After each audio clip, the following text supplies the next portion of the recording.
Vous écoutez Europe 1, il est 9h30. Le journal des médias avec Thomas Joubert. Bonjour Thomas. Bonjour, à la une ce matin, l'Assemblée vote les nouvelles règles de diffusion des chansons françaises à la radio, les notes de taxi davantage contrôlées à France Télé et une ancienne Miss France dans Camping Paradis.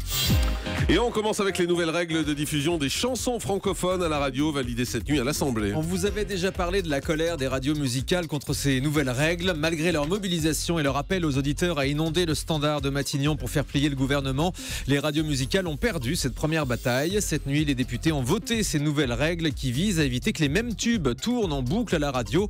Désormais, les musicales devront élargir leur playlist à d'autres morceaux francophones. Si elles jouent toujours les mêmes 10 titres, ils ne seront plus comptabilisés comme quota à partir d'un certain nombre de diffusions. Or, les radios musicales réclament de pouvoir jouer ce qu'elles veulent, car c'est ce qui plaît aux auditeurs. Elles notent aussi la faiblesse de la production française.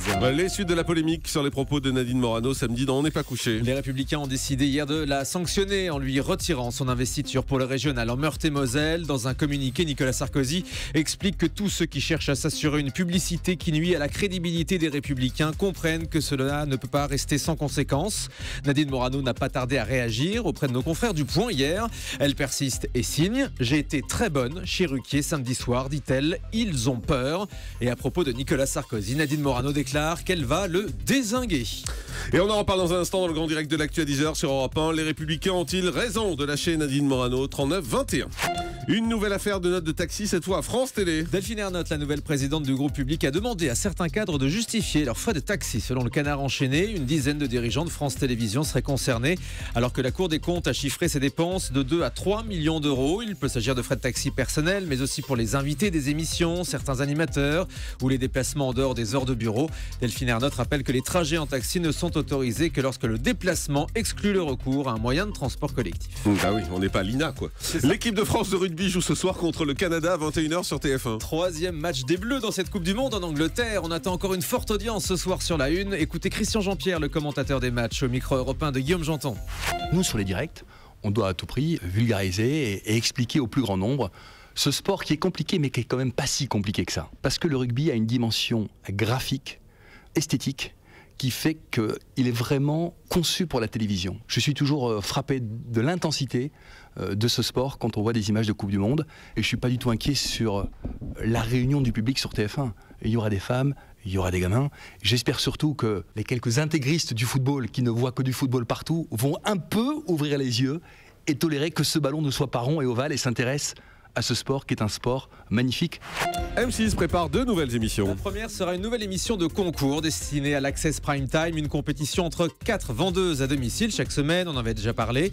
Télé 7 jours révèle le titre de l'émission, ça s'appellera Une boutique dans mon salon. Et puis une nouvelle émission de rencontre est aussi en préparation sur M6, toujours selon Télé 7 jours, intitulée L'amour par défaut.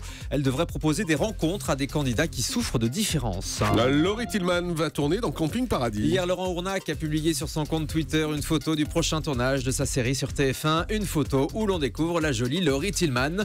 L'ex-Miss France a décroché le rôle principal du premier épisode de la prochaine saison qui se déroule en Corse. Gala nous apprend qu'elle jouera le rôle d'une guide de montagne. Le tournage va se poursuivre pendant 3 semaines. L'ancien patron de D8, Ara Aprikian, devient conseiller de TF1. L'ancien directeur du pôle gratuit de Canal+ a été remercié sans ménagement cet été. Ara Aprikian va désormais conseiller le groupe TF1 pour ses 4 chaînes gratuites selon le site Pure Média. Via sa propre société de conseil, un autre dirigeant de Canal a accepté le même genre de mission. Il s'agit de Rodolphe Belmer à France Télévisions. Laurent Ruquier va rendre hommage à Jacques Martin sur France 2. Il s'agira d'un nouveau format d'émission. On a tous quelque chose en nous, produite par Stéphane Simon et Thierry Ardisson. La première sera consacrée à Jacques Martin et sera tournée la semaine prochaine selon le blog TV News. Au programme, les témoignages de Stéphane Collaro, Daniel Evenou, Michel Drucker, des surprises en plateau et de nombreuses archives de ses anciennes émissions comme Le Petit Rapporteur, Dimanche Martin ou L'École des fans. On termine avec le chiffre du jour. 13 531, le nombre de sujets consacrés aux enfants et aux jeunes dans les JT entre 2010 et 2014, selon des chiffres de l'INA. Ça fait environ 7 sujets par jour sur les grandes chaînes. Mais l'INA pointe que les jeunes apparaissent d'abord comme les victimes ou les responsables de faits divers dans les JT à 28% et que dans l'ensemble, on trouve peu d'images positives de la jeunesse dans les JT, ce qui est bien dommage. Effectivement. Merci beaucoup Thomas Joubert.